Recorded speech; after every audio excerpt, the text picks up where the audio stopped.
আরে বাহ, মেলায় এসে দেখো আরও কত একটা সুন্দর জিনিস। এটা এই বছর প্রথম দেখলাম।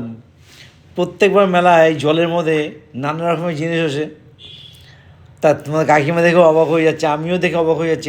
এরা হচ্ছে একটা আমাদের যে 20 লিটারের জল খাই, যে বোতল যেরকম, সেরকম বোতলের মতো জলের মধ্যে ঘুরছে এটা। এই বছর এই প্রথম দেখলাম, আমার দেখতে খুব ভালো লাগছে। কাকিমাও খুব খুশি হচ্ছে। কাকিমা বলছে যে আমার ঢুকতে ইচ্ছা করছে, কিন্তু ব্যাপারটা হচ্ছে এখন ভয়েস ওভার দিচ্ছি এই কারণেই, এখানে মাইকে গান চলছে তো কপিরাইট চলে আসবে, তার জন্য ভয়েস ওভার দিচ্ছি। নয় আমরা ওখানে যে কথা বলছিলাম সেই কথাটা এখনো আসছে না আর কি। যাই হোক, ভয়েস ওভার দিচ্ছি এই কারণে। তা কী সুন্দর খেলছে, এত সুন্দর সুন্দর ব্রেন খাটিয়ে প্রত্যেক বছর একটা করে বের করে, যে এটা আশ্চর্য লাগে। পুরো জলের মধ্যে ভাসছে। কাকিমা তো ভীষণ আনন্দ পাচ্ছে, আমিও আনন্দ পাচ্ছি।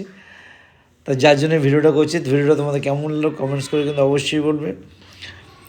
কাকিমা বলছে দেখো আমার তো ভালো লাগছে, একই কথা বলতে আর ভালো লাগছে না। কাকিমা বলছে আমার যেতে ইচ্ছা করছে না, আমি এখানে এখন দাঁড়িয়ে দাঁড়িয়ে খেলাগুলি দেখি আর কি। নানা রকম সব এক একটা পর এক একটা নানা রকম আইটেম চলে এসছে এই মেলার মধ্যে। দেখো কাকিমা হাত দিয়ে বারবার দেখাচ্ছে, মনে হচ্ছে ভিতরে ঢুকে যাই, এই কথাগুলি বলছে আর কি। তা তোমরা কী কোথা থেকে দেখছো কমেন্টস করে কিন্তু অবশ্যই বলবে। আর যে এটা জলের মধ্যে এত হালকা শুধু ঘুরে ঘুরে যাচ্ছে, যার জন্য রোগ পাশে রাখা আছে, ওই দড়ি ধরে টানছে, দিকে সরিয়ে দিচ্ছে, ওদিকে সরিয়ে দিচ্ছে। এই মেলার মধ্যে এসে সত্যি এই জিনিসগুলো দেখেই মন ভরে যায়। নানা রকম জিনিস সব এক একটা আইটেম প্রত্যেক বছর আসে, নানা রকমভাবে ঘুরে ফিরে দেখা যায়। ঠিক আছে, যদি এই ভিডিওটা ভালো লাগে তাহলে লাইক কমেন্ট শেয়ার ফলো করে দিও। আসবো কোনো নতুন ভিডিও, ততক্ষণ টাটা টাটা টাটা।